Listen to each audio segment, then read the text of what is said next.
Baik, langkah pertama dalam menggunakan GIF akuntansi itu yang pertama, membuat data baru. Bisa diklik di sini, ada menu buat data baru. Kemudian di lokasi ini bisa disesuaikan aja di PC. Kemudian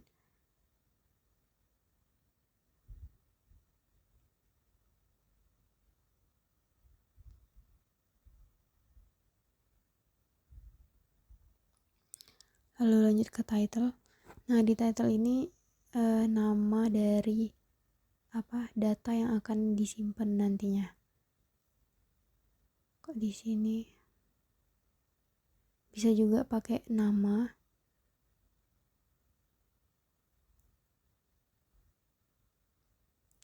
Kemudian GF.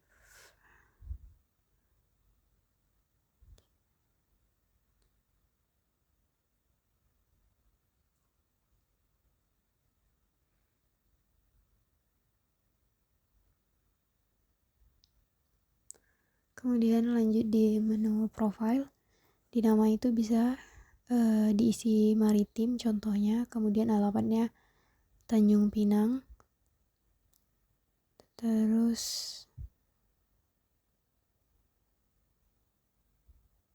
singkatan perusahaan juga disesuaikan dengan datanya. Kemudian lanjut ke paket. Paket yang dipilih itu kalau di sini itu menggunakan paket accounting platinum.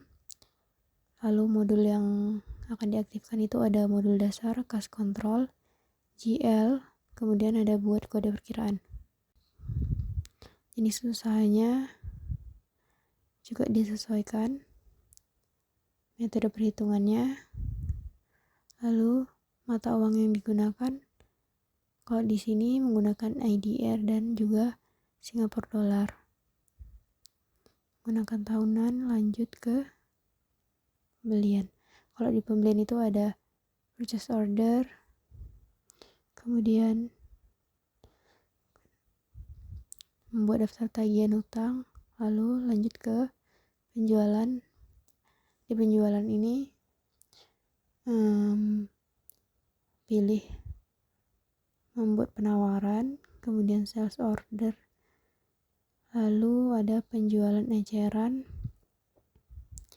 kemudian penjualan dan retur, membuat rekap, lalu lanjut, kemudian bisa ditekan proses.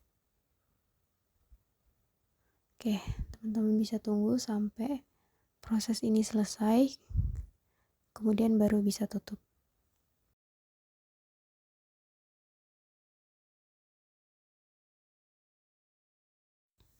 Kemudian kalau misalnya udah ditekan tutup, lalu tunggu beberapa saat, nanti akan muncul password dan user yang bisa digunakan untuk masuk ke data yang baru dibuat tadi. Lalu kalau ingin melihat data yang tadi udah dibuat, tinggal pilih data sesuai dengan lokasi yang digunakan tadi, kemudian klik 2 kali pada nama tersebut.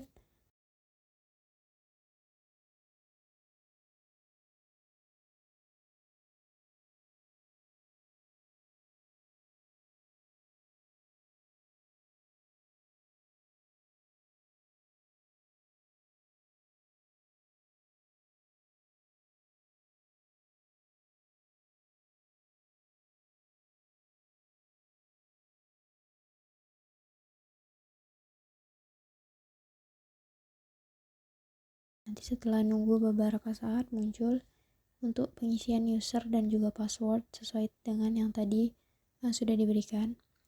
Kemudian jika diperlukan perbaiki tanggal dan juga waktu. Nanti tampilannya akan menunjukkan nama dari pengguna. Lalu di kiri atas terdapat aplikasi yang isinya itu menu utama. Di menu utama inilah nantinya kita akan menggunakan GF ini untuk membuat daftar karyawan, membuat data vendor, dan juga membuat data-data lainnya. Oke, yang pertama akan kita buka itu dari menu utama, yaitu buka master file. lalu pilih vendor, kemudian di vendor di pojok kanan atas itu ada buat data baru, kemudian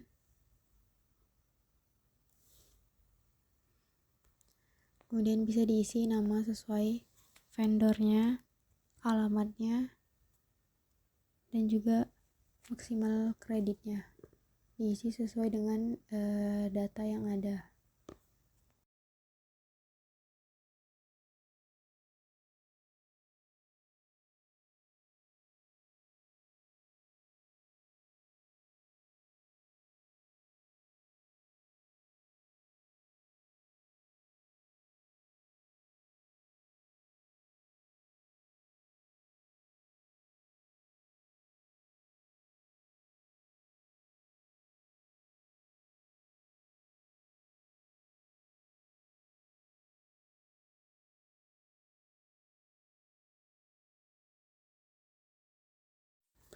Oke, selanjutnya ke menu pelanggan.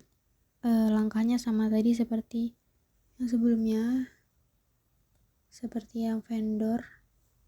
Di menu pelanggan ini buat data baru juga dengan mengisi nama, title-nya disesuaikan seperti Bapak Ibu untuk perorangan, UD untuk dagang, Mr, Mrs, dan lain-lainnya. Kemudian isi alamat yang disesuaikan, lalu checklist salah satu opsi apakah pelanggan tersebut termasuk dalam corporate atau perusahaan atau personal atau perorangan. Kemudian klik simpan data pelanggan tersebut.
Kemudian selanjutnya itu masih di master file, pilih item, kemudian di pojok kiri atas itu terdapat icon berwarna hijau.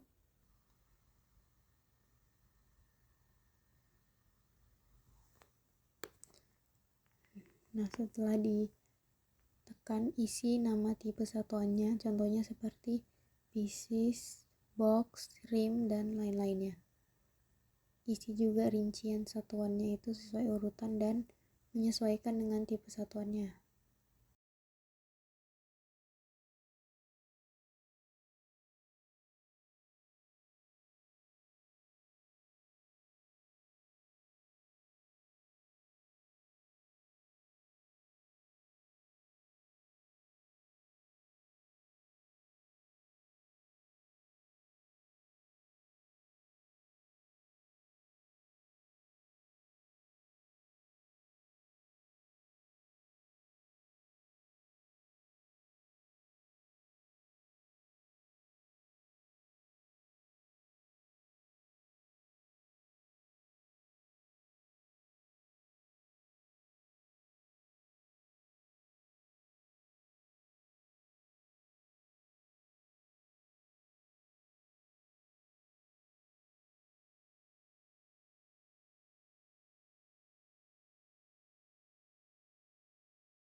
Selanjutnya kembali ke menu utama.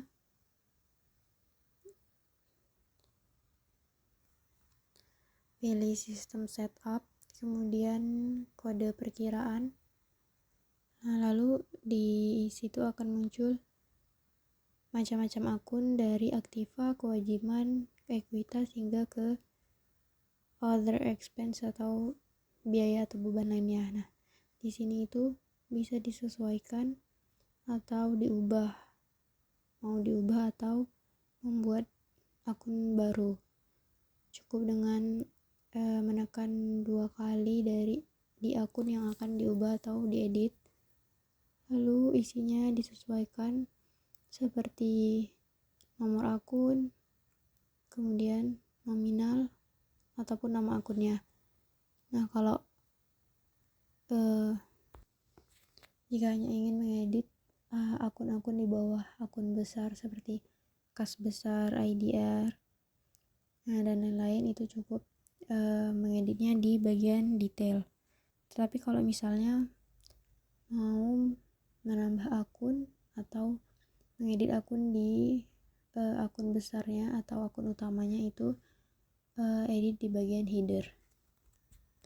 Jika ingin menambahkan akun besar atau akun kelompok, klik header, kemudian isi kode akun. Contohnya itu 1300 atau 1400, 1400. Pastikan nomor akunnya itu berakhiran 0 dan belum digunakan oleh akun-akun lainnya di detail. Kemudian isi kolom nama dengan nama kelompok yang akan dibuat, contohnya aset tetap bangunan atau AT bangunan.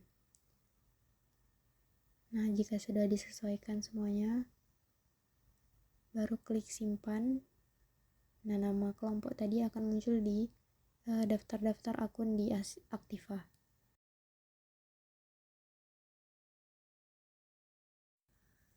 Kemudian setelah mengisi kode perkiraan, selanjutnya itu kembali lagi ke menu utama, kemudian pilih GL atau yang di bentuk buku itu, kemudian pilih aktiva tetap.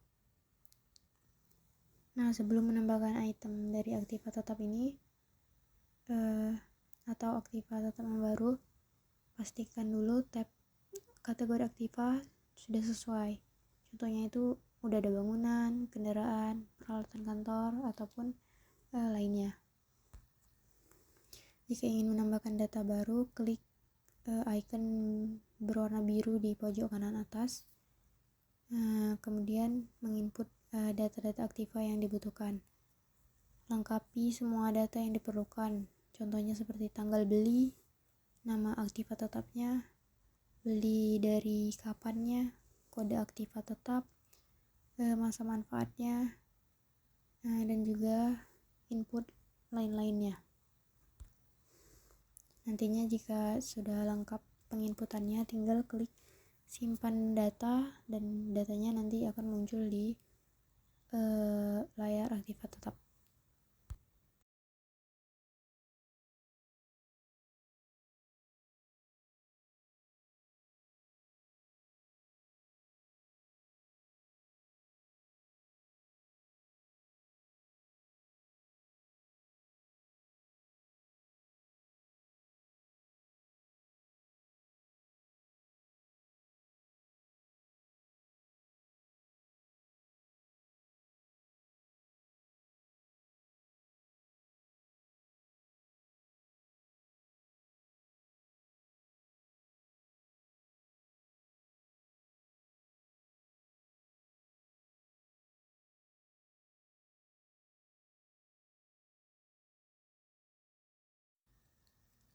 Lalu selanjutnya pembelian.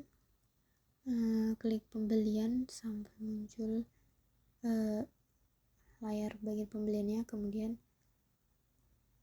klik logo birunya untuk membuat data baru. Terus mulai proses input datanya, klik dan pilih nama vendor pada kolom, kemudian isi nomor sesuai urutan, lalu klik tambah untuk mulai memasukkan detail barang. Untuk mempermudah dalam pengisian atau penginputan bagian pembelian bisa melalui klik kode untuk mencari kode barang yang ingin dibeli. Dari kode itu nanti akan langsung muncul barang apa yang diinginkan. Lalu pastikan juga kolom satuan atau unit sudah sesuai dengan barang yang diterima. Contohnya per pieces kah, atau per box, atau menggunakan satuan rim. Lalu masukkan harga per unit untuk barang tersebut. Nah, jika sudah sesuai semua, baru klik masuk list atau F12 untuk menyimpan data-data pembelian yang sudah diinput tadi.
Nah, kalau sudah selesai dalam penginputan data untuk pembelian, klik simpan.